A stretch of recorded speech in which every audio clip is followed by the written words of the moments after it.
victory and the agony of defeat.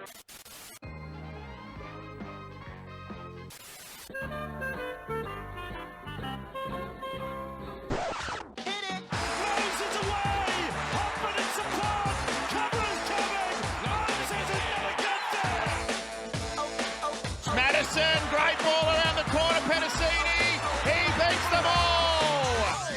Junior Polar out wide, bumped away from Trindle, Sharks coming through, none of them can hold him! Hello there, and welcome back to another episode of the Tip Sheet Podcast. As always, I'm your host, John, also known as 4020, joining me for the first leg of our two weekly podcasts when it comes to previews now, with the junior reps also featuring. But first leg this week is the three senior games, Jersey Flegg, New South Wales Cup and NRL. And to break that and all that action is my good mate Sixties. Whew, I got there. The big verbose, wordy intro there, Sixties, but I got there. How you doing, mate, as we record on a Thursday morning? Mate, doing quite well. We had a busy morning yesterday, catching a bit of Eels training, and then our sit-down chat with Steve Georgalis for the Junior Reps Finals preview.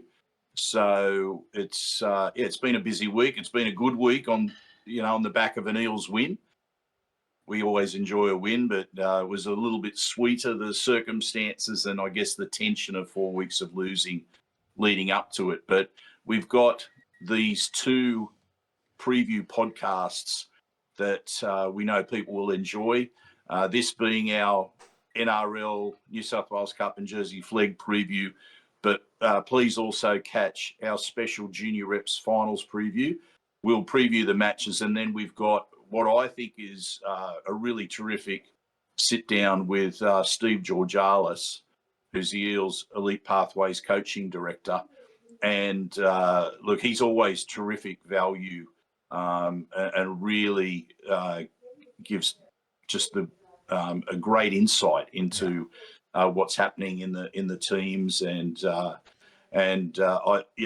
really enjoyed our chat that we had with him, John, and I really recommend that people have a listen to all of Steve's insights. You get the first word on the NRLW's new signing, Fleur Gin, as well. So absolutely, great little bit of insight there from the coach, as well as just a look at how all four rep teams have been travelling and their approach to the finals, given how almost there's been 4 different paths for the 4 different teams to get there. SG Ball, obviously, without a loss to their name, the Harold Matthews having to scrap, and then a team like the Tasha Gow find a bit of steel and resolve very late in the season. So really good insights there, and that'll be part of our other preview podcast, so make sure to catch that one. But before we go any further, Sixties, as always, a quick plug to the sponsors of the Tip Sheet, and that is Parramatta Leagues, home of the Parramatta Eels, and you can catch us there live at Sterlo's for every home game on the calendar, and it's always a great chance there to see us having a chat. Most weeks to a Parramatta legend. We had a chat to Dean Witters, and I couldn't salvage the audio, unfortunately, but it was a fantastic little catch up with Dean ahead of the Bulldogs game, and we look forward to future chats of legends, obviously. And then, of course, Star Partners Real Estate, Auburn, Rowan, and Parramatta, who have been with us since pretty much day dot. Massive thanks to Greg and the crew, as always. And again, no matter what platform you're giving us a listen or now a watch on, like and subscribe always helps with those metrics. And I know we bang on about it every time, but the YouTube algorithm in particular is a fickle beast, 60s, and if you're not getting those likes and subscribes and sort of sharing the metrics, you get lost in the churn very quickly. So that is why we keep nagging about it. So many thanks there. And John, just before we go on, yes, I'm going to give an extra plug here.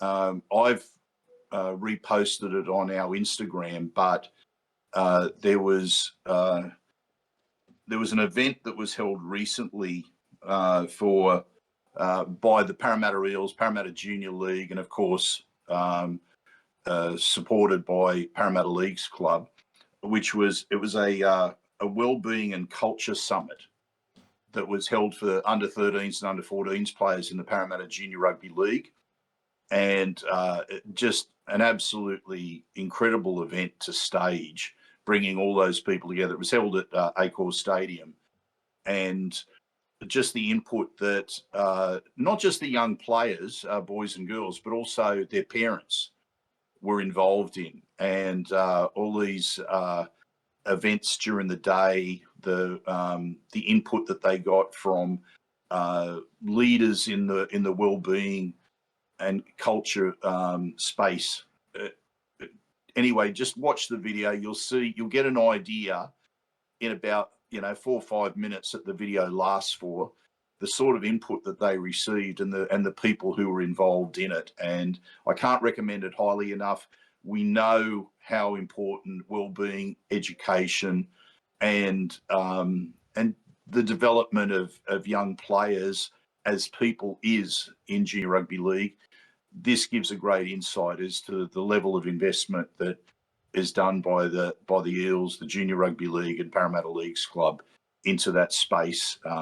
And hopefully, and I'm sure it will be, the start of an ongoing thing where the 13s and 14s players every year go and participate in something like that. And then they can take that back to their clubs and bring about that change or growth, positive growth that will happen within rugby league. So just wanted to give that a plug. Well said, well said. Make sure you check that out. I was just going to say, not only have we got it on ours, but I simply did a reposting of what's on the Parramatta Juniors and the Parramatta Eels Instagram's account. So go and check it out. Good reminder of just how rich the cultural heritage of the west of Sydney is and everything that makes up. It's not just Parramatta, obviously. It's also our partners and rivals across the district, but the Parramatta district in particular has such an incredibly diverse background, and it's really good to be celebrating that. So good stuff. All right, 60s, we've got 3 games to power through here. We don't want to take too long because we very much want to running over time, and we don't want to keep our listeners and our watchers stuck to their seats for too much. It's too much screen time is never a good thing, right? Got to watch that screen Except time when they're on watching devices. CCT. But let's kick things off because it is a sort of a geographically estranged triple header on Saturday. You've got the Flegg, the Cup, and the NRL all playing in chronological sequential order, although the first 2 games take place at Lidcombe Oval, with the third being out at TIO Stadium in Darwin. So let's take the action out to the west of Sydney, with the Jersey Flegg kicking off at 3 o'clock p.m. Lidcombe Oval, as I mentioned, 60s, and you can catch this one on Bar TV. And it is 3v4 on the ladder. The Canberra Raiders coming into this round in 3rd place, Eels in 4th. And what is separating them is a little bit, not too much in for and against. That is 40 points for and against in favour of Canberra. But the reality is that the Parramatta Eels also have a game in hand because of that postponed game against the Sea Eagles. So 3 wins, 1 loss for the Eels, 4 wins, 1 loss for the Raiders, and that game in hand for the Blue and Gold. So this is a game between 2 very, very equally matched teams coming into this part of the season. And the Eels with some changes this week, and we'll go through the team list quickly. At fullback, Jaden Mbechi gets his chance to shine in the number 1 once again because Arpa Twiddle is up in the New South Wales Cup. Muhammad Al-Madeen will be on the left wing with Bradley Avery on the right. Tavaku Palu is back in the team this week. I believe that is a change from what we had on Tuesday because I think Antioch Vitala-Mariner was named on Tuesday, but he's now been replaced by Tavaka. And with Richard Penasini in at left centre. In the halves, Matty Hunter with the 6 and Cooper Fuller with the 7. Damascus Nemia and Tiankan Brown alongside Jack Hudson, not Sudson. At dummy half, round out our first choice and unchanged front row, so good to see that there. And you got Dom Destratus on the left, and then some reinforcements in the back row, Tyrese Lakini and Saxon Pryke, right edge and lock forward respectively, coming back into the 21s after a few games in reserve grade, so a nice little boost there for the Flegg. On the interchange, you got Paddy Spence as the utility, Jalen Taewa and Seb Piakula and Yeti Samuelu as the forwards there. Good to see Seb holding his place in the team, 60s. Got his chance last week by way of promotion to those 2 back rows I just mentioned, Tyrese and Saxon, and he made a real fist of that chance, scoring 2 tries and playing some strong football. And it means that Raf Destratus, who's been very good this year too, he's now the 18th man, or in the 19 jersey, but the 18th man. So, you don't want to go so far as a glut of riches, but when you can afford to have Raf Destratus on the outside looking in for your Flegg team, you're doing pretty good. Yeah, you've just stolen my thunder. I was about to say it's an embarrassment of riches for the Eels with the forwards. Look, I think for a couple of years now, those forwards have been the strength within the Eels Jersey Flegg team, and but they do have some genuine strike out wide, and it was a really strong performance against the Dragons last week. The Dragons' tries, I guess, Jordan Rankin wouldn't be happy about the manner in which they were scored because they were almost against the run of play. Yes. Certainly one of them was one of the Dragons players Off the kick, taking right? a catch on his own line, and with the players, focused on trying to get hold of the ball, they didn't get the man, and he ran basically 100 metres to score. And the other ones were off tap restarts, and it was just too basic, those tries. And apart from that, their defence was exceptional, and they're really, really playing that up-tempo brand of football that the Eels are trying to instill right through every grade, from junior reps all the way to NRL. And they are really good exponents of that on the back of the forwards, really, nice, flat, fast, just powering up through the middle, getting great field position, and then setting up the play for something a little bit more expansive. That's really been a great thing to watch with the Jersey Flegg, mate, and it's such a difference to last year, the start from last year where we were 0-7. Yeah, and they had some tough, really competitive losses in that run. And we looked back at that in our review, not just the season review 60s, but through the course of the latter in the season, going, how many of these games, and obviously the West Tigers game really stood out in that one, but how many of these games, if you just flip the result by a small margin, would have made a difference? And obviously they did miss the finals by that one game margin. And the fact that they're now in the box seat, 3-1, still for an extra game in hand too to be played against the Seagulls at some point, I assume during one of the global buys that the Flegg has in the mid-season. But to have that luxury now and to know that this team is so well-rounded on a foundational level, because Jordan Rankin, he hasn't got them playing complex, intricate structures. They're just playing good football. Like you said, the forwards are smashing through the middle, laying a platform, back rowers running aggressive lines off their halves, and the back line attacking with good spacing, which means that guys like Avery and Alan Medina out wide are getting good looks at the try line, and the fullback, whether it's been Arpa whether it's been Jaden Ambichi, can chime in nicely on either side of the ruck. It is really, really good football, and the fact that they're going to be able to augment this team down the path with the SG Ball talent instead of having to rely on the SG Ball team to turn everything around. It's huge. So really, how many tries has Avery got this year? Oh, give me 1 sec to just, because I don't think we get tallies. So what I will quickly do is do a running count through our first 4 games we've played. We've got 1 there. We've got nothing there. 2, and I think it's, let me just double check this so I didn't get it wrong. I think it's just 2, believe it or not. 1 against the Silk Owls. The prolific try scorer for the Eels has been Dom Destratus, who has been very, very profiteering, or in a profiteering manner, off Matty Hunter's hip.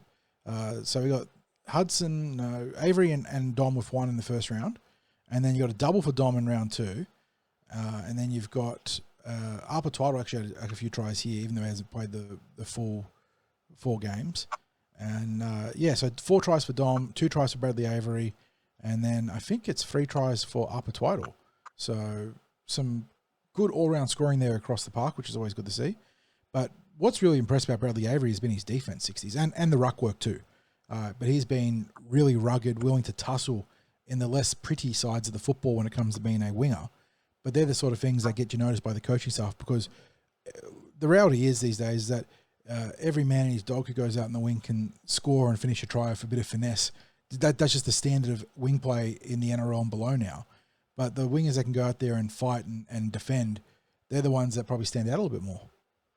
Can I, and this is still early days because it's still so early in the season, but there's elements to his game that remind me of a young Hayes Dunster coming through with that capacity to beat the first defender. Yeah. In his work in yardage. And anyway, just he's been a player that's impressed early on in the season. But as you mentioned there, John, the edges are getting that job done, but you couldn't have been any more impressed than what we were with Seb Piacola last week. No, It he was was just awesome. It was just like the way he beat the defenders was, because he really, there were two slightly different tries. Although his first one from memory, he had a run where he beat multiple defenders, got pulled up short. Then there was another play, and then he scored, taking the first hit up taking the hit up off the dummy half. Correct. Was able to wrestle his way over. The second one, he somehow managed to thread through the middle of the ruck. Picked out an offside defender and rumbled into the line. It was very cerebral football. Obviously, hearing the referee making the call, picking out the man that couldn't make the play without giving away a penalty, and then turning that into, well, it was 6 points because he scored on the post, but 4 points initially. Seb was a really fun player to watch in the pathways, in particular the SG ball, where I think he started to flourish. Obviously, big boy, good contact, but also capable of promoting the football. And he really found his legs last year in the pathways, and it's good to see that he's now made that first step in Jersey Flegg. So he's held his place in the team for good reason. He had big boots to fill coming into that back row, which had been the sort of the purview or domain of guys like Lakini and obviously Dom on the left edge, Dom Estratus, and then Saxon Pryke. They've all been phenomenal in the Flegg this year. So to come in there and then make that sort of impression, again, it makes no surprise that he's held his place in the team under the coach. Yeah. So remember that name, Seb Piacola. As John just said, not just in that physical aspects of his game, but has a really great offload. Just, gets that second phase happening. And it's going to be interesting too, and we're getting a little bit off topic, but we touched on it just a little bit with Steve Georgalis, that when the SG Ball wrap up their season with a grand final win, that there are always SG Ball players that join the Jersey Flegg squad and start to get their experience at that level. They're really going to have to force their way in. Yeah. Last couple of years, they sort of walked in on the back of weak early results, but this year, Jordan Rankins must be rubbing his hands, thinking about, well, what am I going to do with all these players? He's going to have these entrenched, in-form Flegg boys, and some of it will work itself out too, because don't forget, the way promotions work is that Flegg players can go up to the New South Wales Cup, and I think there are a few guys in this Flegg team. Richard Penasini, I think, is a pretty obvious candidate to go up to the Cup at some point once he's fully fit, coming back from that rib injury. Obviously, I've spoken about Jack Hudson in my writing side of TCT of the blogs, and I think that he is definitely a candidate to go up into New South Wales Cup at some point. He's been very impressive with how physical and aggressive he's been from dummy half. So you've got a couple of players that sort of just naturally will make that promotion, and we've got guys like Moe Alameddine, who I think will be there. Bradley Avery is definitely putting his hand up for senior football. The middle forwards in Damascus and Tiankum could see some senior play too. We know the back rowers can play cup. They've literally been there. So there will be natural progressions for these players, opening the door for those ball players. But yeah, it's going to be, you often hear the adage, iron sharpens iron when it comes to professional sports, and in this case, semi-professional, because they're not all of them are full-time contract in the context of top 30 and whatnot. But yeah, these boys will be playing great football knowing that there's serious talent in the wings and you can't afford to slip. So, look, 3 o'clock here, 60s, Eels and Raiders.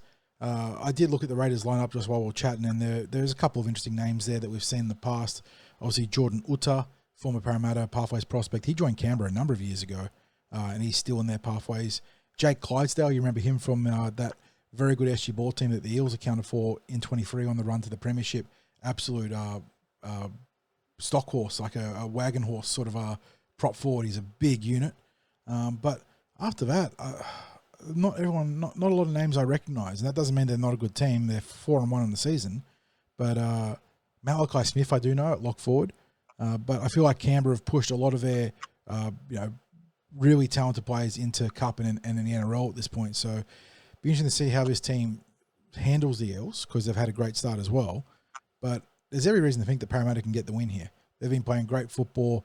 Their one loss of the season came in very hot conditions out at Cabramatta New Era Stadium, where they got run down by the Tigers at the very end of the game. A couple of long-range tries there being the difference as the Eels' edge defence faltered on 2 occasions, one down the right, one down the left, being quite costly. But I really like the balance of this team, 60s. Great front row, which is always a fantastic foundation to have. Nemia and Brown have been outstanding as their bookends this year. And we saw Tiancum getting rewarded with that NRL preseason game. But Damascus has also been very good. And alongside them, Jack Hudson, who I've already given plenty of praise to, been outstanding. Edge forwards, Dom Tyrese, Saxon Pryke at lock forward. It is a great pack. And on the back of that, you've got a really opportunistic backline, I want to say. You know, Moe Alamadine and Brad Avery give that great platform complementary to the front row. But then you've got guys like Richard Penasini who can bring the finesse and the silk to the scoring. So alongside that, Matty Hunter's been awesome in the halves this year. Cooper Fuller, we've only seen a little bit of, but he's done his job. So exactly what you want to see out of your 6 and 7, especially given that there's been some rotation there with Arpa Twiddle and Josh Lynn coming in and out of the team. But these guys have done a great job of what they've been presented on a week-to-week basis. So I think the Eels can win this. It's going to be a good game, though. This is a great hit out for them. And, yeah, I think we'll know a lot more about the team after this one. I think if you can win or keep it very close, even with a loss, you'll know that your positioning early on in the season is strong. It's not just a couple of games that you've jagged in the first month, but you're now in a position to really consolidate into the top 4. Yeah, as you said, Canberra's going to be a good test. They're a club which I think has got their young recruitment right. They pick the eye teeth out of talented regional players as well, and that is possibly a reason why not a lot of names jump out off the page. But I think they'll be players that you'll learn about soon enough because they just seem to be getting that aspect of their recruitment right as a club. I think the Eels can get this job done. Like you, I really like the balance in the team. It's a similar situation to the SG Ball. We really like the balance in the SG Ball team. It's and that's where it's going to be interesting is that they'll get those extra players in, probably about 6 to 7 weeks by the time you might see the first of those players appear in the Jersey Flegg. But yeah, great game. Really looking forward to it. It's going to be a juggling act trying to get out to Lidcombe Oval for that today, for that on the weekend with the Jersey Flegg New South Wales Cup, and then trying to get home with about half an hour to spare to catch the NRL game. As I said, that's going to be really challenging, but do what we can. John, let's move on to the New South Wales Cup game. Same venue. This is actually an Eels home game. It's a matter of venue availability for where they stage it, and they're having to stage these games at Lidcombe Oval. Sorry, just making sure I don't get interrupted while we're recording. My dog is zooming in and out. But move on to the New South Wales Cup, like you said, 60s, where we have the Eels again taking on the Canberra Raiders. And this one is a meeting of the 4th placed Eels and the 8th place visitors in Canberra. 2 wins, 1 loss, 1 draw, 1 bye for the Parramatta Eels. So a very wide spread of results there. And the Raiders are 1 win, 3 losses, 1 bye. So early byes for both teams here.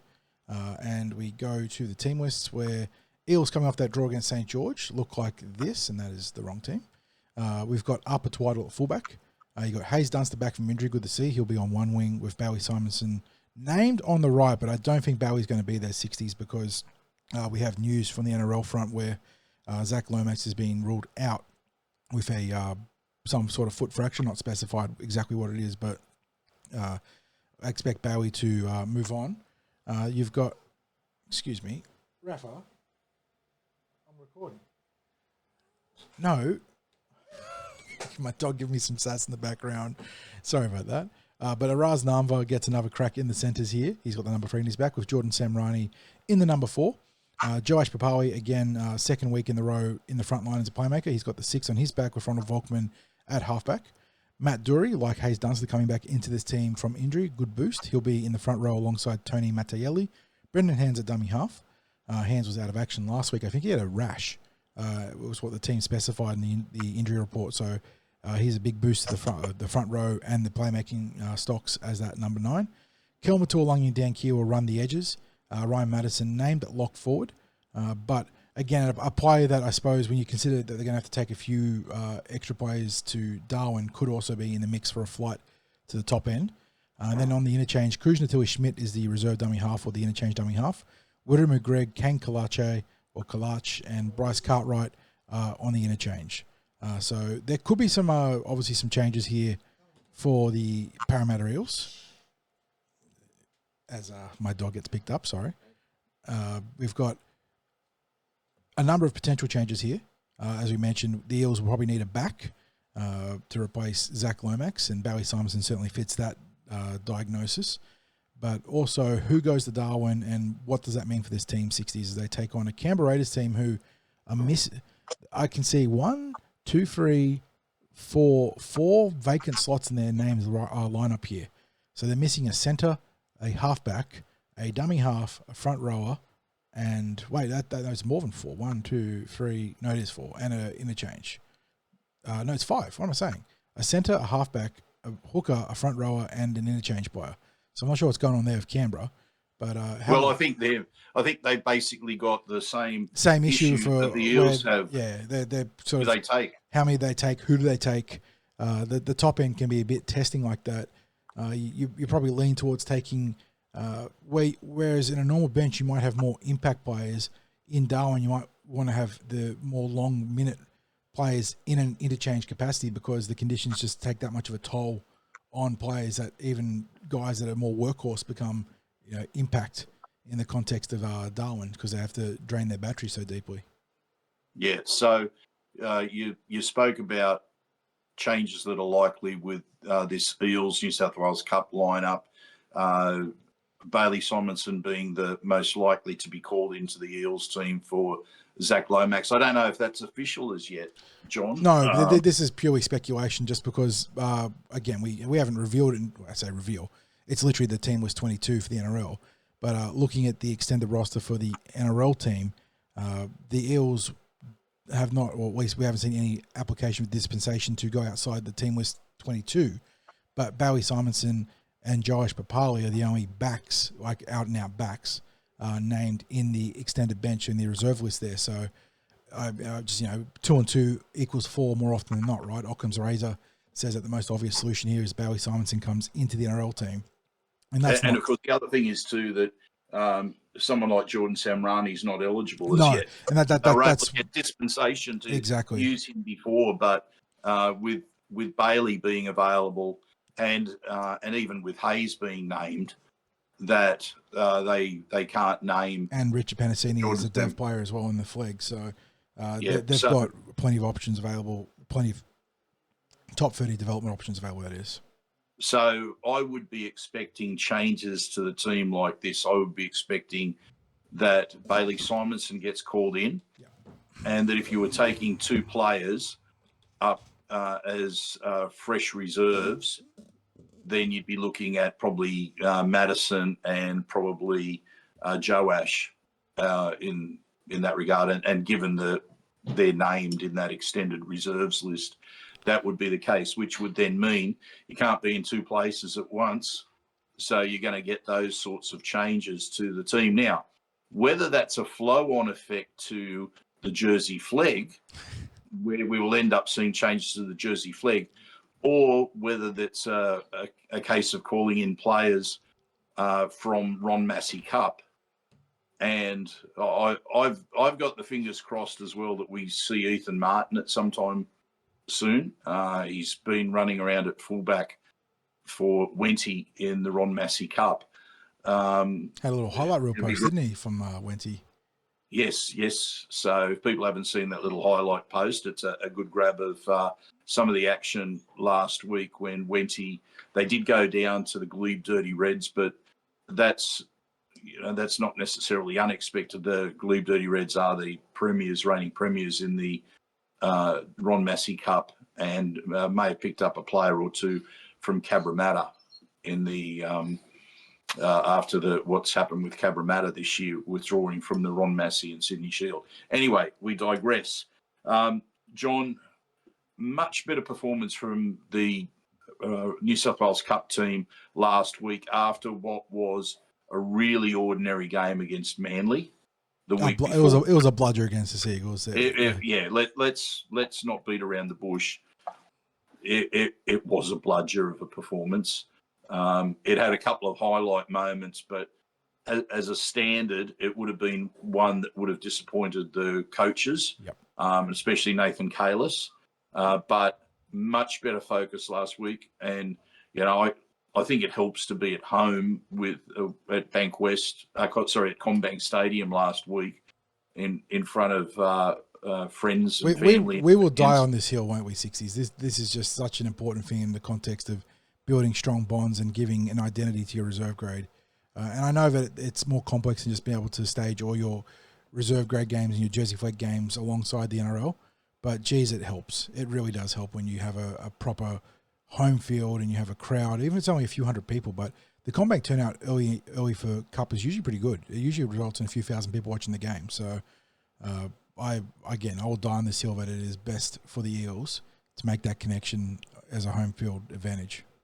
Yeah, and it may not look like there's that many people because it's such a big stadium, with a 30,000 capacity. If you've got, 2,000-3,000 people in there watching it, it's going to be, they're going to be swallowed up by the enormity of the stadium there and being spread around. But the alternative is that they're playing out at local parks, and you tend to get an attendance in the hundreds rather than in the thousands.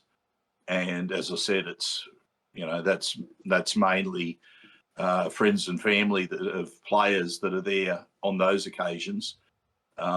This is an opportunity whenever they play at the home ground of the NRL teams that they're going to get more eyes on them from fans. Fans become more familiar. They don't have to rely on streaming services or highlights packages to know who the players are. So anyway, on the back of that stronger performance last week, John, I'd like to think the Eels can go on with it, but like the Jersey Flegg clash, you're going to be asked questions against that Raiders team, whoever they might end up naming. Yeah, and look, the team that is there, like the ones that we expect to be fielded against, Chevy Stewart, I think Jensen Taumapiu and Jalen Afamasanga are pretty talented young players.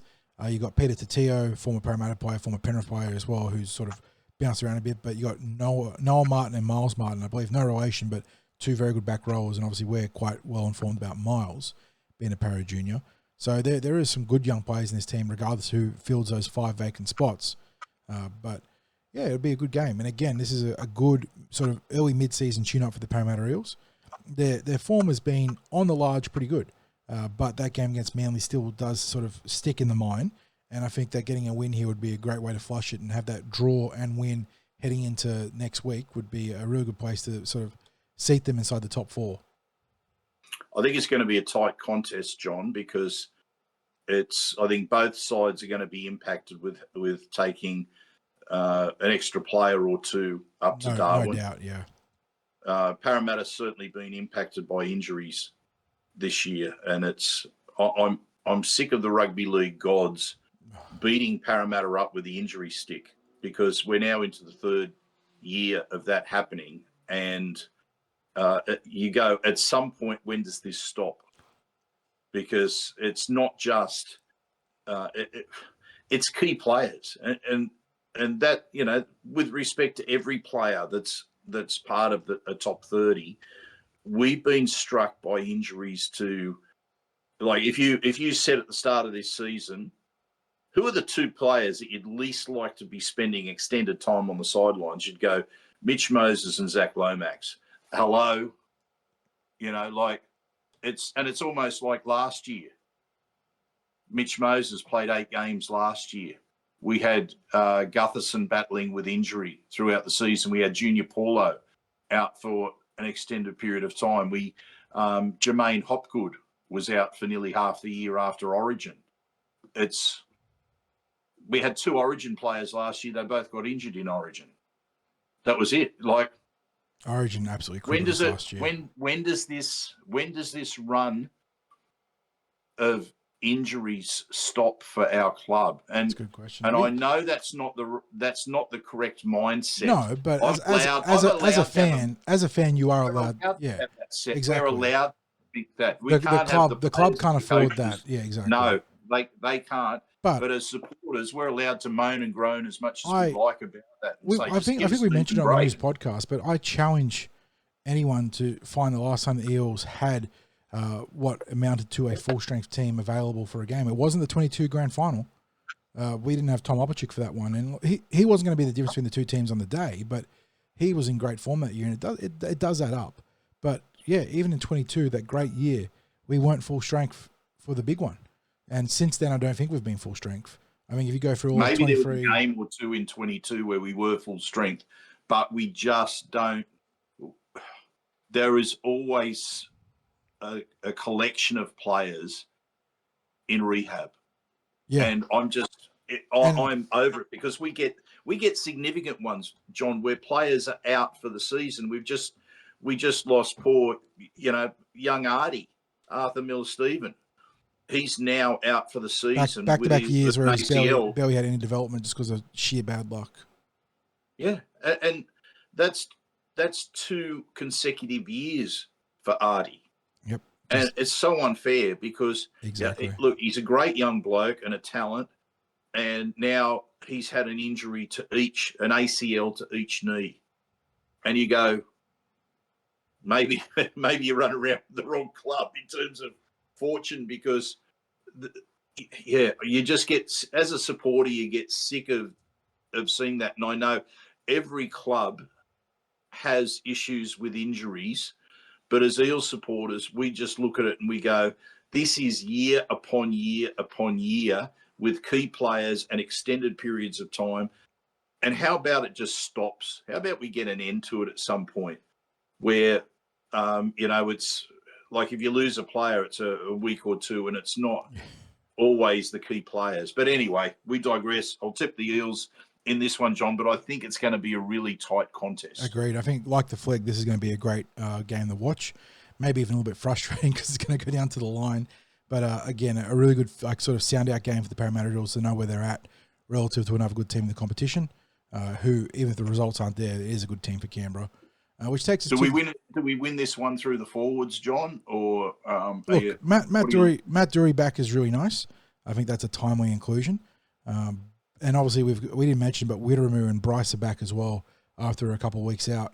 Bryce has been nicked up, and Wiremu, I sort of joked in the Team West post, it's hard to tell whether he's suspended or injured, because he was suspended earlier in the year, but I'm not sure what happened last week. But they are big inclusions. A lot of experience there on the interchange. And Dan here, he came back. Two try hero last week, had a great game. Tries. And yeah, Dan's awesome for this grade. He'll have the C next to his name, I believe, and will be a really big in for the Eels. And the fact that the Eels can draw upon either some, I wouldn't say experienced is the right word, but some young guys in the back row that have had taste of the cup in Saxon Pryke or Tyrese Lakini or similar, is probably a big edge for the Parramatta Eels here. So I think that probably gets them over the line in some way, somehow. And I think the big thing for the Eels would be just tightening up those defensive combinations that last week I felt the Dragons had a lot of success attacking the inexperienced. It wasn't actually inexperienced players, but the inexperienced combinations, young players that hadn't played together, defending next to each other, just getting their calls and their reads ever so slightly wrong. And that's all it takes at this level to create tries. So I think if they've tightened that up, that'll be really, really good. So looking forward to this one, but that brings us on to the main event as we head to the top end. And as I sort of titled our podcast, 60s, can the Parramatta Eels win in Darwin and end on top at the end of the top end?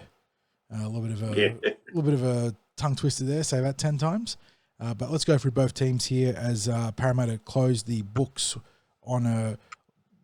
look, I enjoyed our time in Darwin for the first half of it, but the second half has been obviously a sort of point of pain among a lot of fans for good reason. But let's I think my opinion on it's been pretty well documented. The club was left in no uncertain terms about my feelings. And there's been a blog or three about it from you in terms of spotlights and your more not esoteric, but like column-based writing as well. So you've many phone conversations or just conversations bumpers in general. up, and then all the stuff that you do there as well. But let's go through. But just before we go on to that, John, like you, it was great. I thought it was great at the start, and we should also mention that there's been some terrific work that's gone on in the community up there. What we don't see from the other stuff. The education, the well-being, the promotion of rugby league in the top end. A lot of positivity to come out of it from there, and it's been a long-term partnership which has existed there. We just got to that point where the Eels were struggling to win matches in the top end, and the NRL is about winning games, and to take a game away where we were starting to struggle at it, as in terms of a venue, we were getting Queensland clubs. They had the majority of support at those games. The toll was being taken on players in the weeks that followed the matches up there. So it was always a challenge. Interestingly, John, we used to get a bit of feedback that it wasn't necessarily the week after, but it was 2 weeks after. The 2 week lag, that the players would really struggle. Now, maybe it's a case of the rugby league being a bit kinder to the Eels, but we've drawn a bye 2 weeks after this year, which is not a bad thing whatsoever. Agreed. In fact, I was really pleased when the draw came out to see that 2 weeks after the Darwin match that we had that bye. So that's just as an aside, because I've been hammering about what was wrong about this partnership, but it was never wrong in terms of the work that the Eels did up in the top end, and the partnership as a community exercise, as a promotion of rugby league.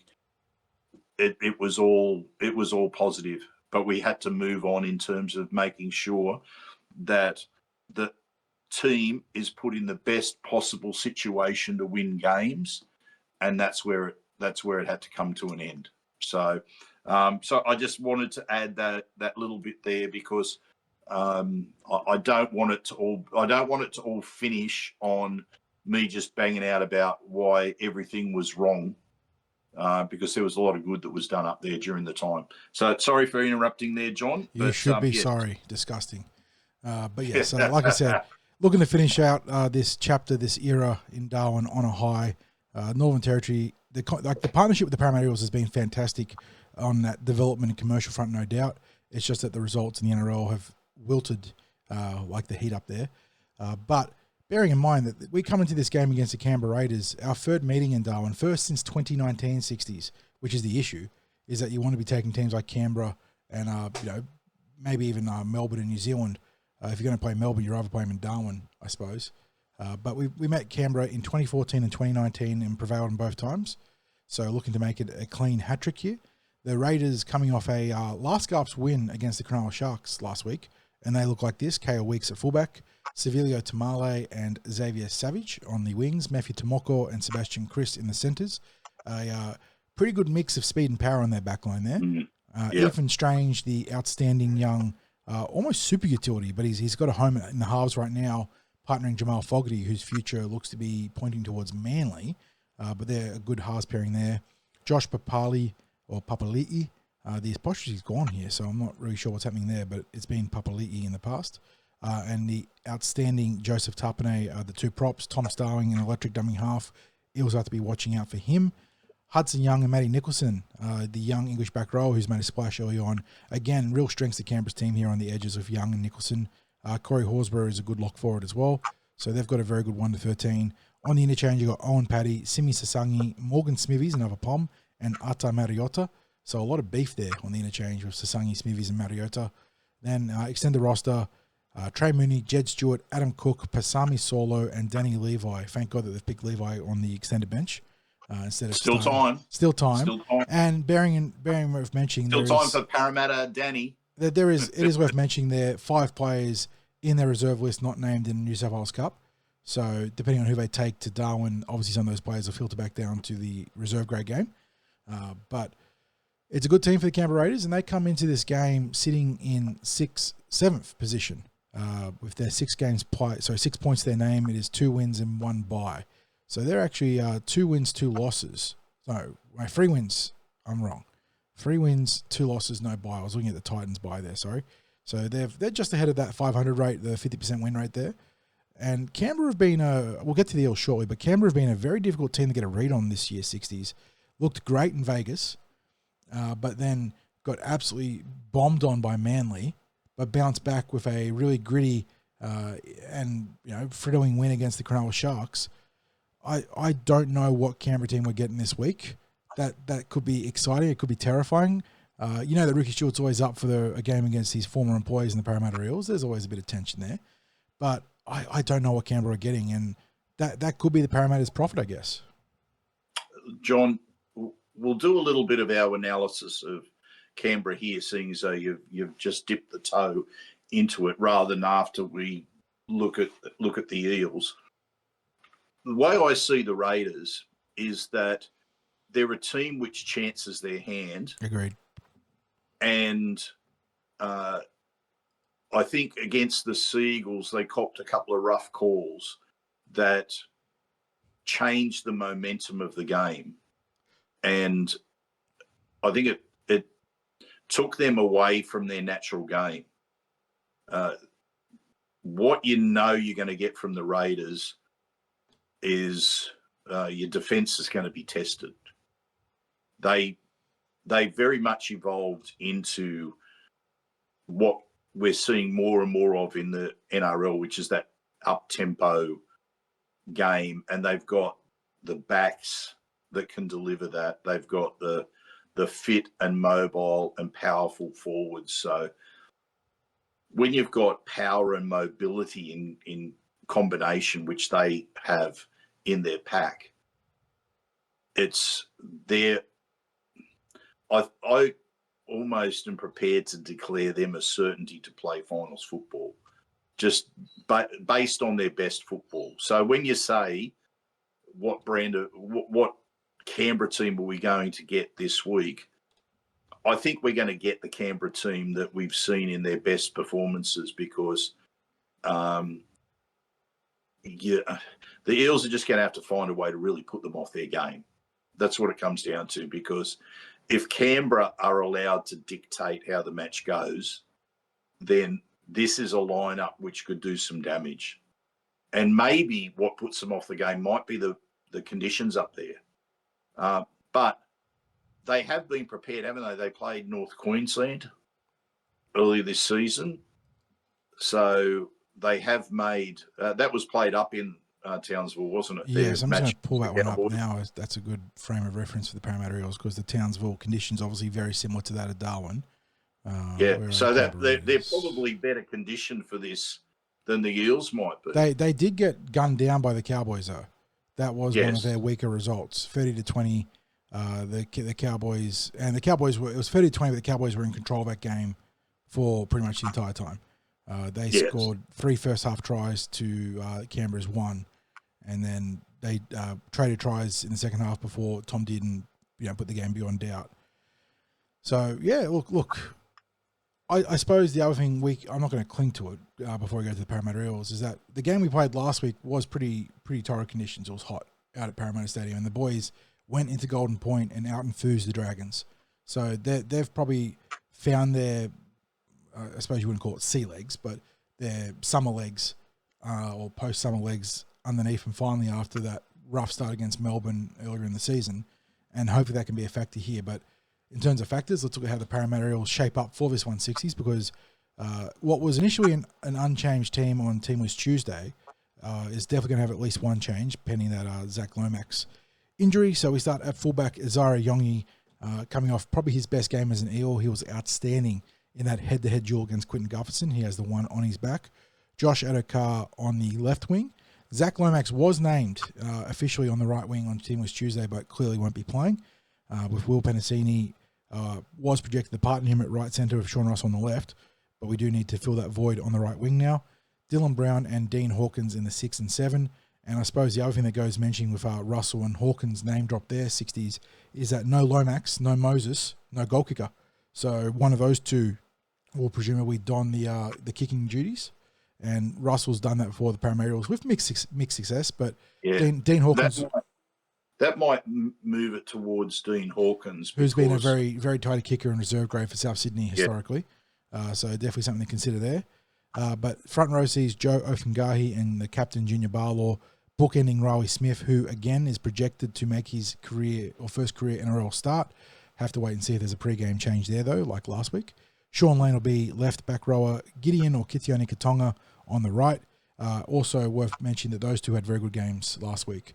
They sort of slipped under the radar for all the praise going elsewhere, but Sean Lane had a very solid game, 40-plus tackles, 100 metres on the ground, really good all-round game. And Gideon obviously scored that try, 130 metres, good physical football.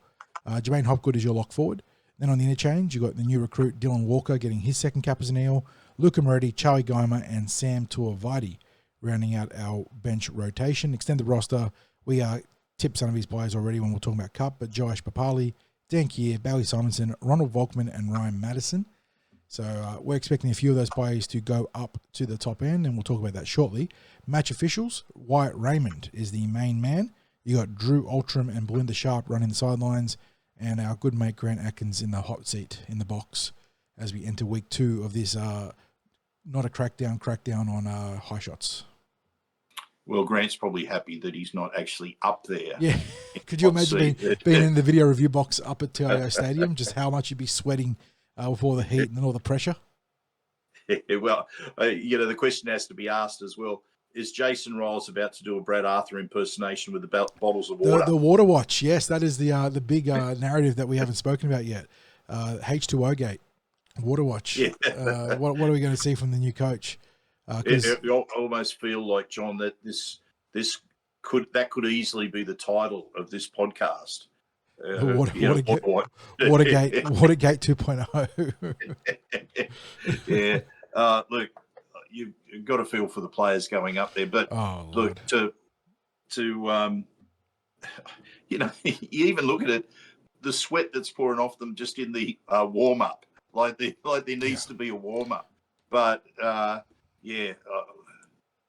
think it's interesting how you look at this, because the player, the Eels have got a lot of young players, and you think maybe that's going to be beneficial in going up to Darwin with that youthful energy and fitness and what have you.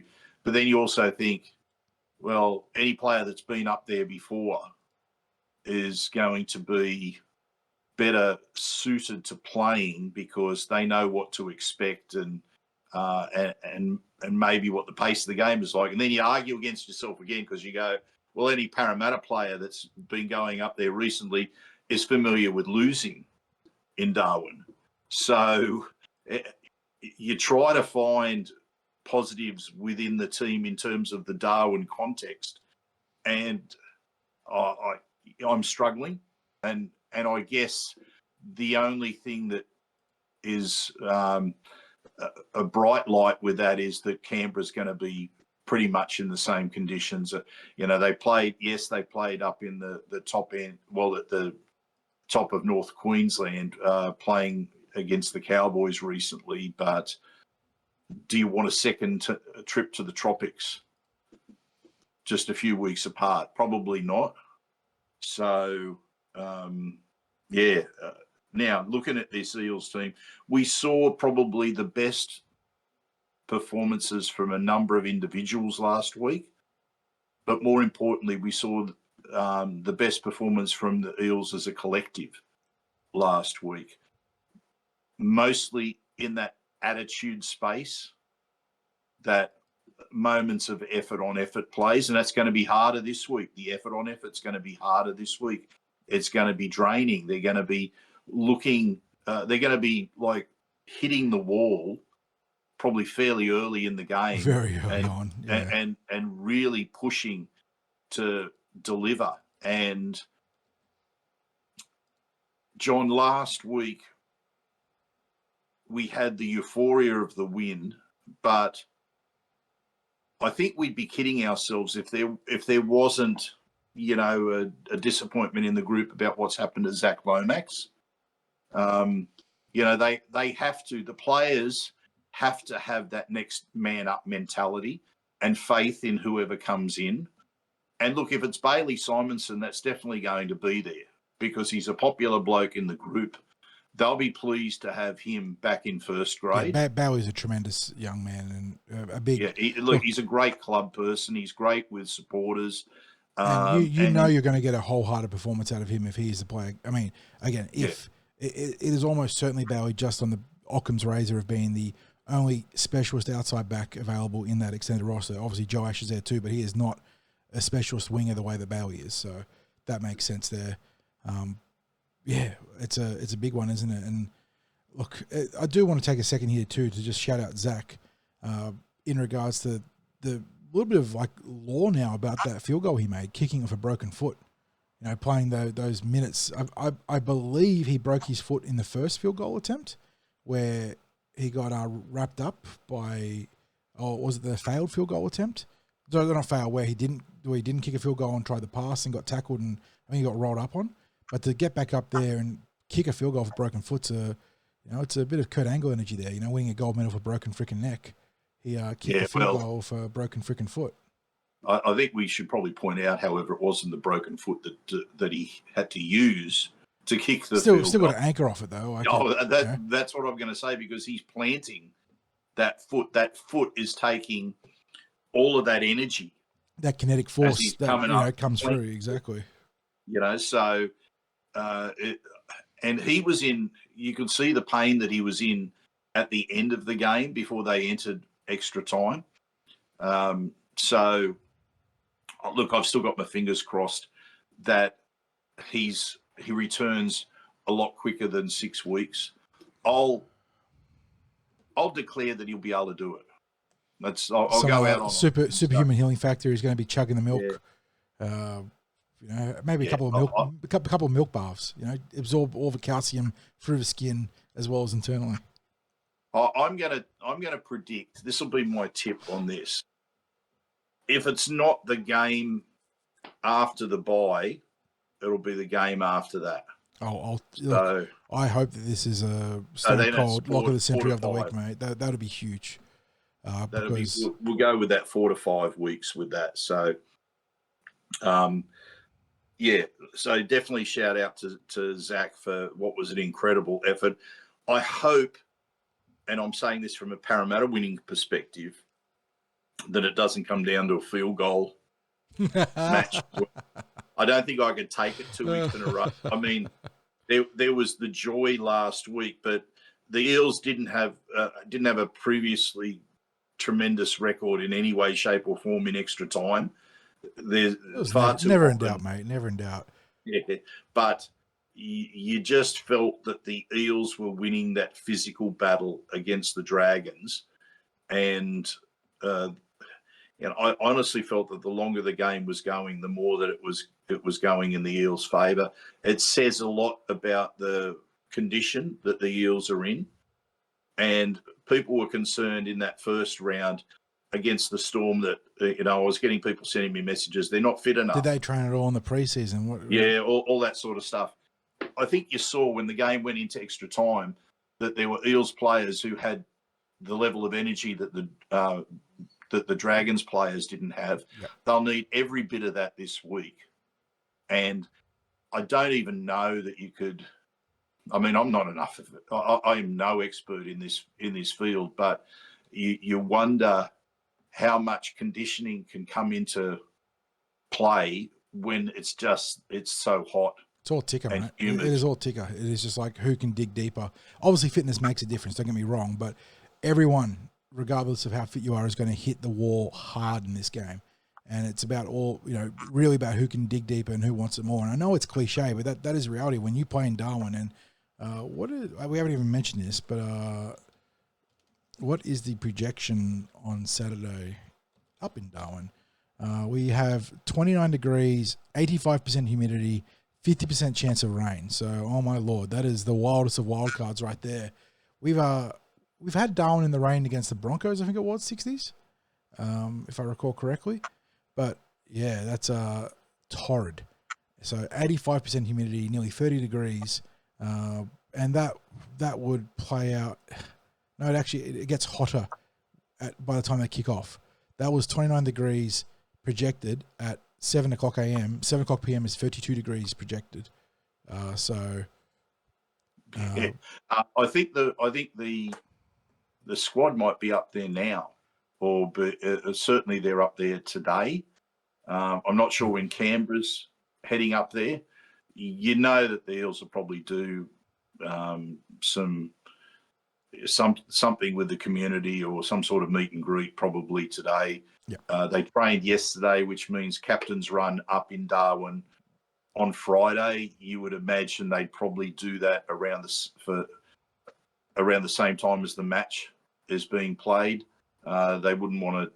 There'd be no point in training earlier in the day and being under different match conditions to what they'll get late at night. Even though it is just a captain's run, it's I guess it's part of that acclimatising as much as you can acclimatise to the game up there. John, as to how this game is going to play out, for the way I see it, it's just got to be regulation rugby league in terms of the Eels will have to shut down the Raiders forwards, because although the Raiders have got that strike power out wide, they have to stop them ripping through the middle of the field. So the line speed has to be good. That initial contact has to be good. Controlling the ball is king.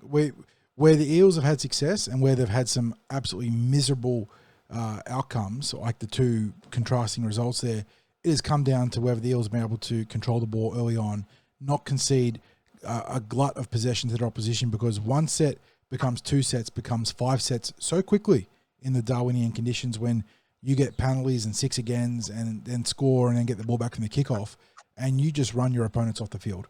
And the Eels have to be better than that. John, just to that, they have to also lock up the ball from the Raiders. They cannot afford second phase football. Yep. Because the Raiders showed with that last ridiculous try against Canberra, against Cronulla.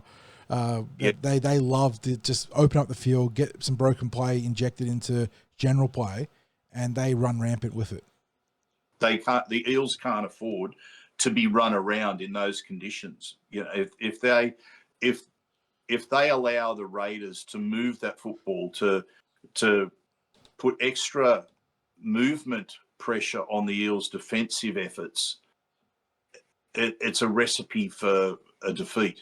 So they've got to wrap that ball up. And we saw last week against the Dragons that try from Clint Gutherson came from, I can't remember who the player was that had the ball and managed to offload it to Valentine.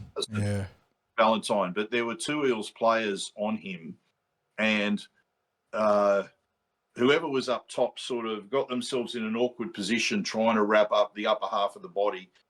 And all it did was completely free up the hands for Valentine Holmes to be able to get that offload to Gutherson. And the thing is, Gutherson is a big body, and at that range, running at forwards, he was always going to be a chance to work his way through under the posts. And the thing was, you could see it happening. You could see it unfolding. You know, they're not wrapping up the player in possession. It's going to be more critical this week, I think, than any other week. And of course, in the Darwin conditions, everyone's got essentially the natural James Graham Vaseline all over the body, because everyone's sweating so much that you're making sure your initial contact is clean and you're not taking bad angles and sliding off thighs and hips and whatnot. It's going to be crucial. And that means, you know, the extra hard work it is to position yourself and be in a position of strength for the initial contact. It's going to be a huge factor. So it's going to be tough, mate. And look, I think there was a game against Redcliffe or the Titans where the Eels were actually, it was the Dolphins, where the Eels actually were in the contest early on and then faded after 20 minutes, and it was incredibly frustrating. But that was like the one time where that was true. It feels like the Darwin games have been, while there has been some close games against Canberra, ironically enough, in the earlier things, more recently you've known which team's going to win very early on. And again, it comes back to your discipline, your defensive contact, and how much you can control the football early on. And like you said, that controlling the football means holding on to it. It means limiting second phase football. And yeah, it's going to be a big task for the Parramatta Eels. So you would have to bring up that game against the Dolphins last year, because that was probably the lowest ebb that I can recall of the matches up there, because the Dolphins were riddled with injuries. Yeah, And they had the little fullback. What's his name? He ended up playing a fair bit of football last year, but I haven't spotted him in the team this year. If I go back to last year quickly, has he gone to the Raiders? To the Warriors? That might be a good shout there. So here it is. It was Trey Fuller. So where is Trey Fuller right now? That's an interesting question. I know we're taking a little bit of a tangent here. Trey Fuller is still with the Dolphins, I believe. Oh, okay. Yeah. Oh, but he did his ACL at the end of the year last year. That's why we haven't heard him. There you go. So we were so badly embarrassed last year. Max Plaff and Trey Fuller killed us. Yeah, and that was those the lighter, more mobile players from the Dolphins. But just coming to I life. think they had that. I think they went into that game with that mentality of, well, you know what, there's nothing to lose. No one's expecting us to win this with all the injuries that we're suffering. And the thing was that as you said, when it hit that 20-minute mark and the Eels were so evidently just gassed by the conditions, as soon as that momentum was established by the Dolphins, there was no way of getting it back up there, especially, all of a sudden, if one team has all the running, all the possession, you're going to be up against it. So the key here is we have to start well. We have to not let, as you said, our completions have to be really good. We can't be turning the ball over. We can't be allowing the Raiders to get second phase football. From our team, I think that inclusion of Dylan Walker last week is really, really important, because he's added that missing component to the Eels playmakers that we just weren't seeing in the early part of the season. He's got that. He's got experience. He's got composure, and all of a sudden we saw shape in the Eels attack last week.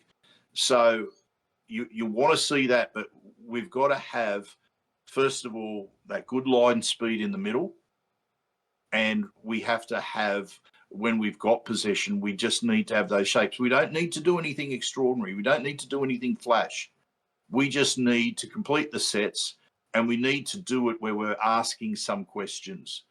And we asked questions. There was no flash plays against the Dragons. It was just good rugby league and gritty rugby league last week. We just need to see more of that. Yep. I mean, it would help if we can find a bit of space for Josh Addo-Carr. Agree. Because and Isaiah Yongi as well. And we saw a little bit against the Dragons for Isaiah. Well, you know what?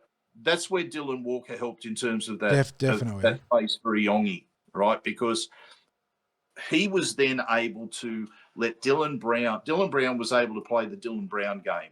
For the first time this year, exactly. Yep. It was a reminder of who he is as a player.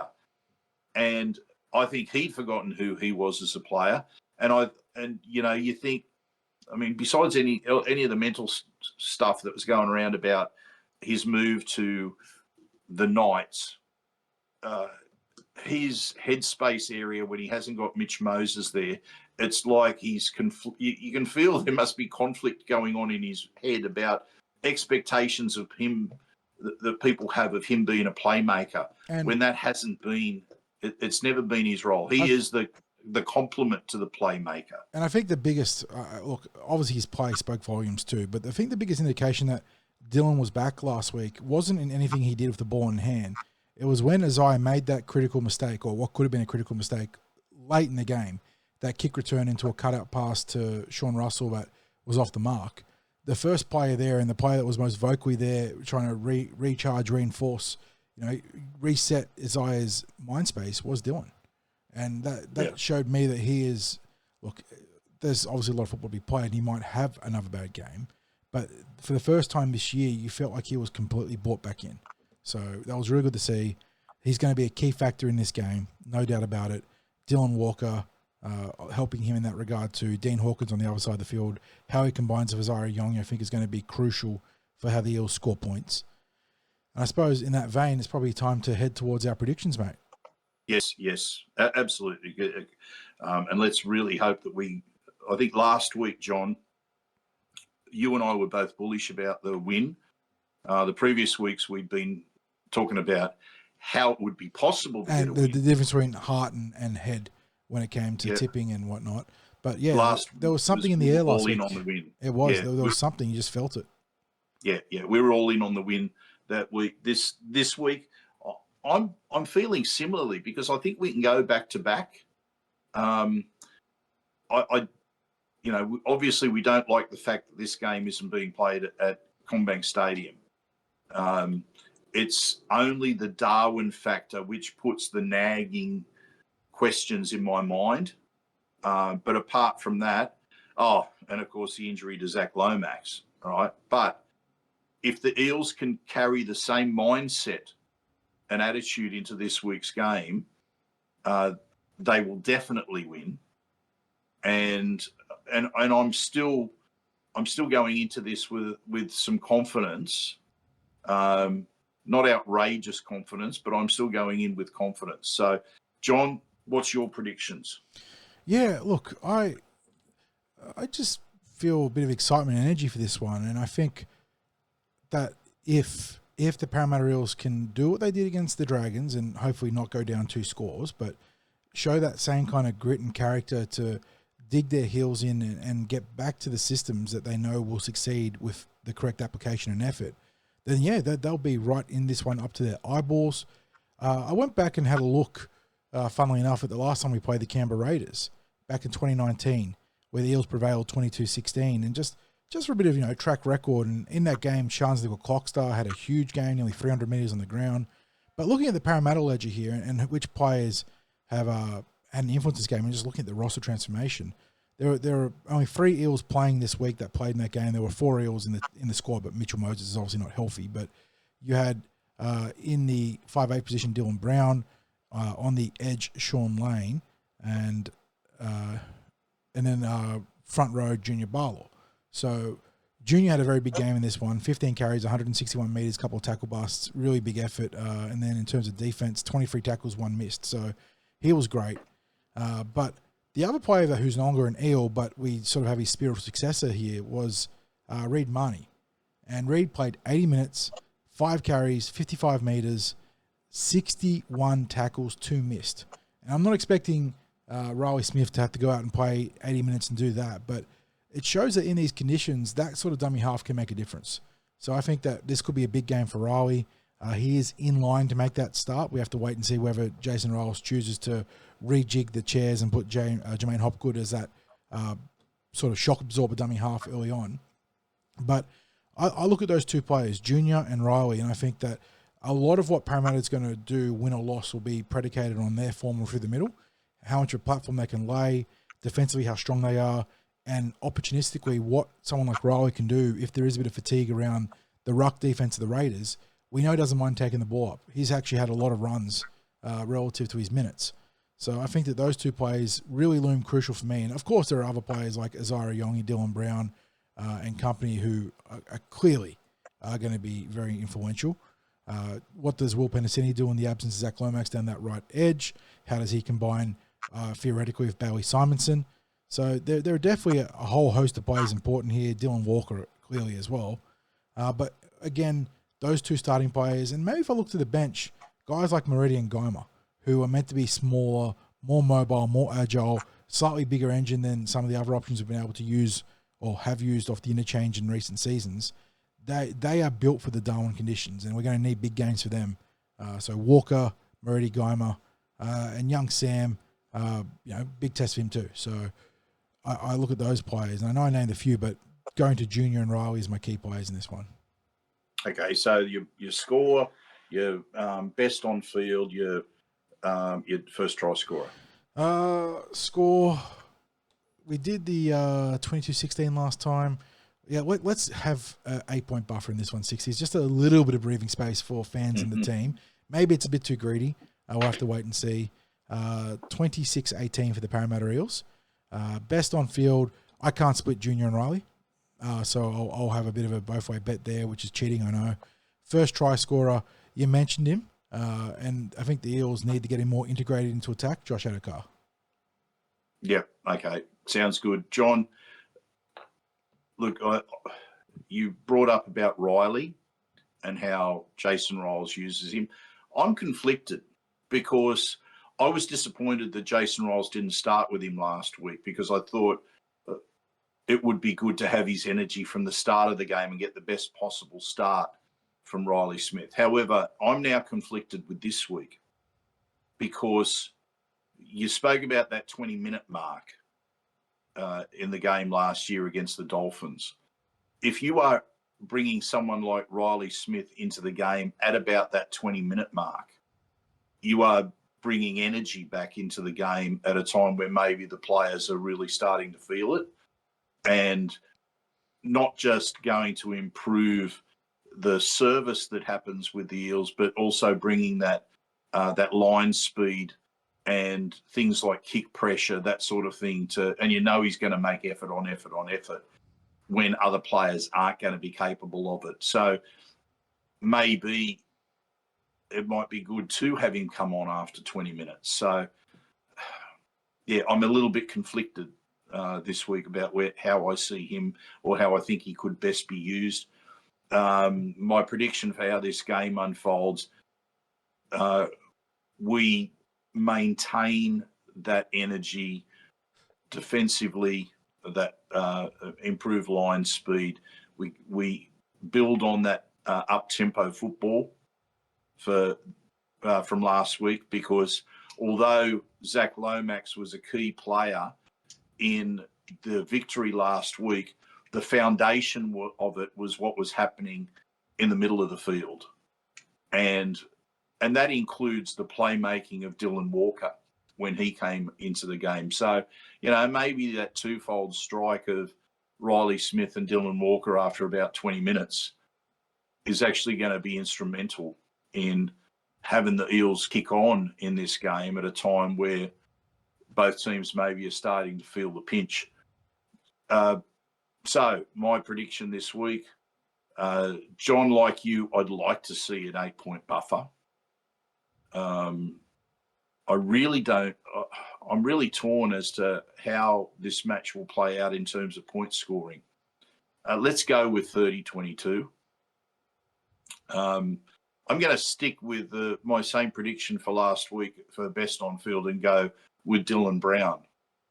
I thought he had the chance the previous weeks of being the best on field for the Eels. We've seen him actually get that little bit better each of those last 2 weeks.